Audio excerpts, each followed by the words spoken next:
Assalamualaikum warahmatullahi wabarakatuh. Kali ini penulis ingin bahas soal, ya mau gimana lagi, soal uli ya. Kembali lagi penulis diprotes oleh penggemar dari oli Jepang. Disebut tenaga Jepang itu ahli, sudah riset susah-susah buat oli yang kira-kira bisa bagus.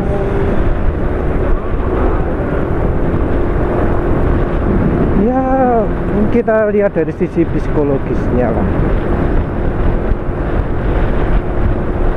Apa sih sebenarnya yang jadi motivasi dari pabrikan Jepang menawarkan oli?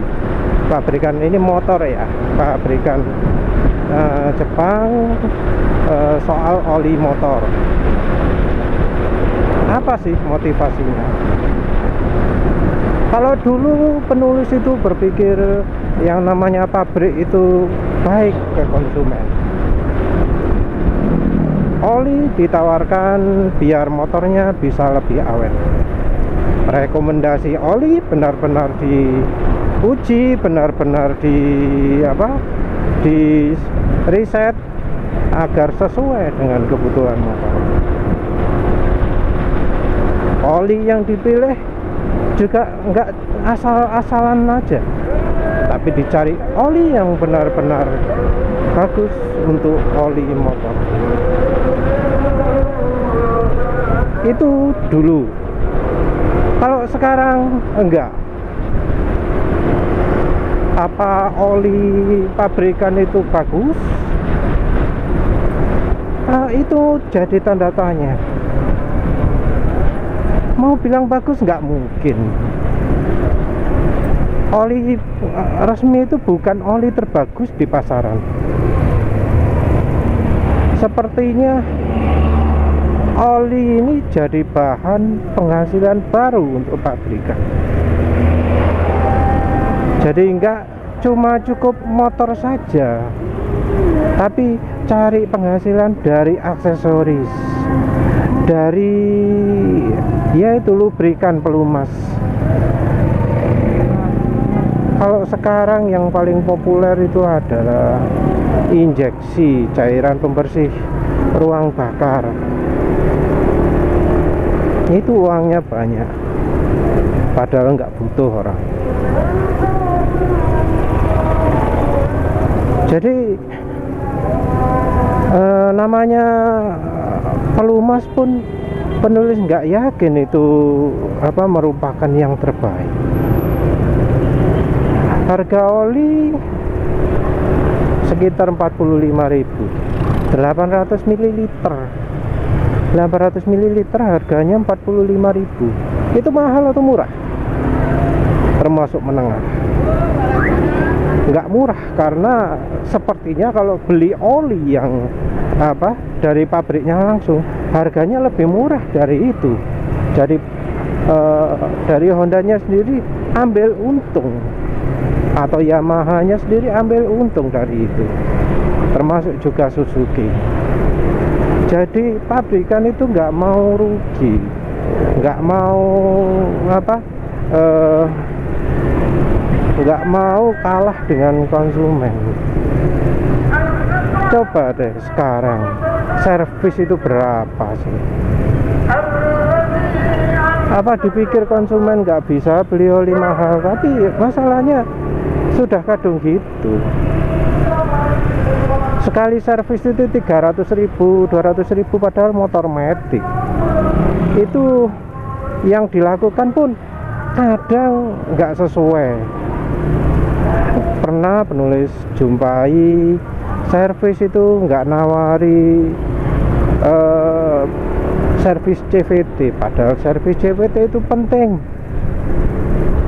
CVT itu penting untuk dilumasi, tapi mungkin periodenya kepanjangan. Jadi karena dari bengkelnya nggak nyimpen catatan servis, ya itu jadinya jadi dilewati. Yang ditawarkan apa? ganti busi, ganti filter, carbon cleaning, padahal sebenarnya itu nggak perlu. Selama motor nggak masalah, ngapain carbon cleaning? Dibilang motor nggak jadi boros, motor tetap aja boros. Mau nggak boros gimana? Mau sensor oksigennya itu kotor. Emang waktu servis di servis juga itu sensor oksigen? Ya enggak.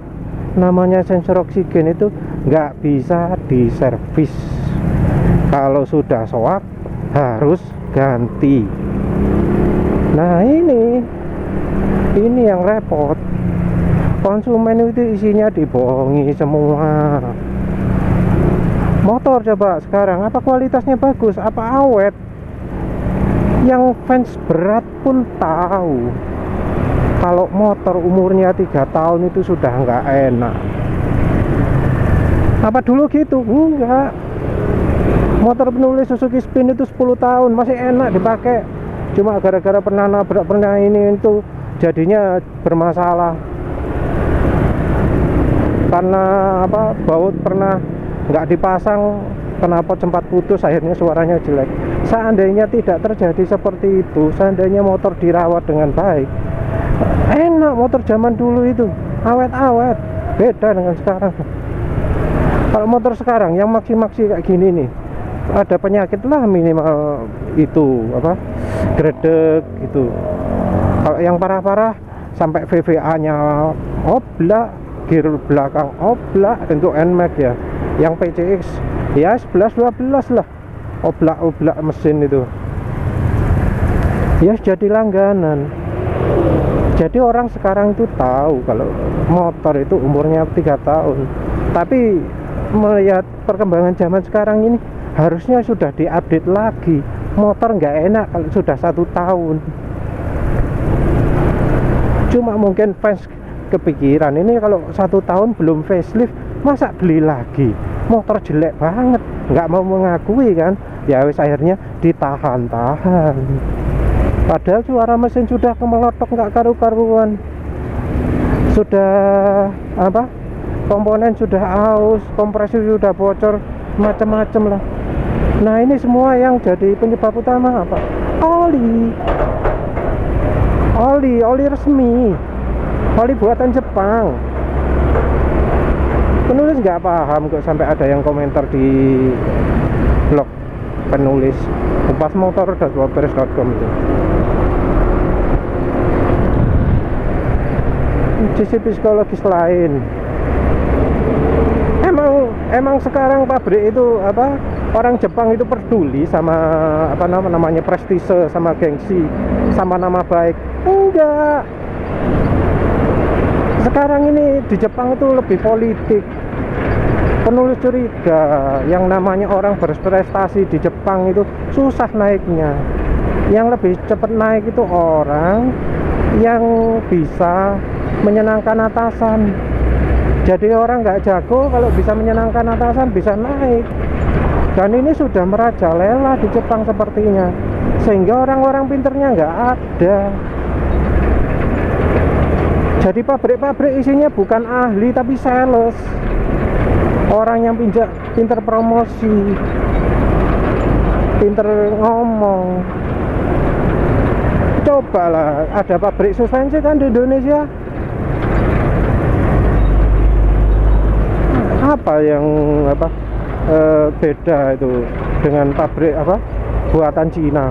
Wah, Cina itu canggih loh, jangan meremehkan Cina. Jangankan dari sisi suspensi ya, suspensinya Cina kan keren-keren modelnya. Buatan Jepang, buatan pabrik lokal Jepang pun sama jeleknya. Kok jelek banget.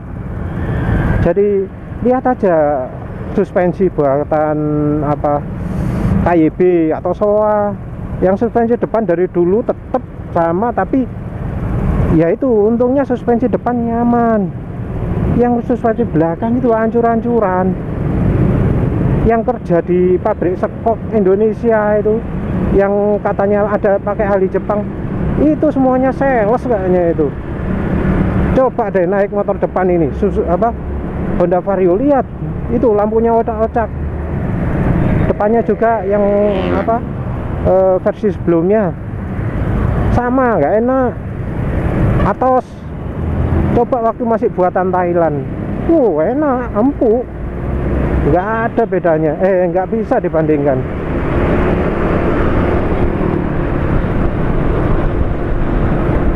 Ini desain ini Genio, ini modelnya tok cantik, lewat jalan kayak gini hancur. Jangan pengen cari nyaman kalau pengen beli motor-motor sekarang itu sulit. Ini mau Yamaha NMAX nih, bener juga jadi korban ini, korban kebodohannya pabrik stok. Lihat aja wis teknologi sekarang. Maju mana Jepang sama Cina? Maju Cina. Lihat motor-motor Cina, sepedanya sudah TFT semua. Yang harga segini, seharga NMAX ini, motornya sudah TFT, pakai layar LCD yang kayak handphone gitu.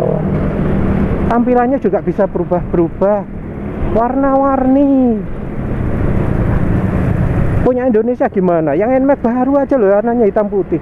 Nah, makanya penulis pilih yang versi lama, walau belinya barusan itu sudah ada versi 220 anti. Soalnya pas pedonya kuno. Yang versi lama speedonya biru, paling enggak bisa menghibur hati. Malam-malam gini kelihatan keren.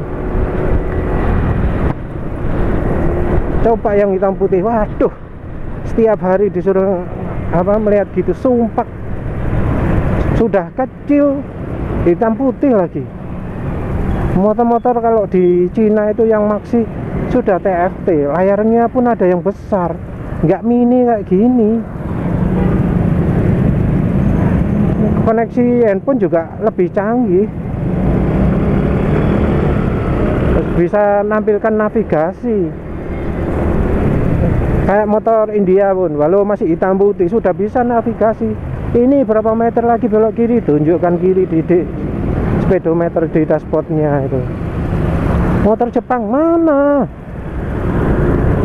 Yang seharga ini di Jepang nggak ada navigasi itu. Di Indonesia nggak ada navigasi.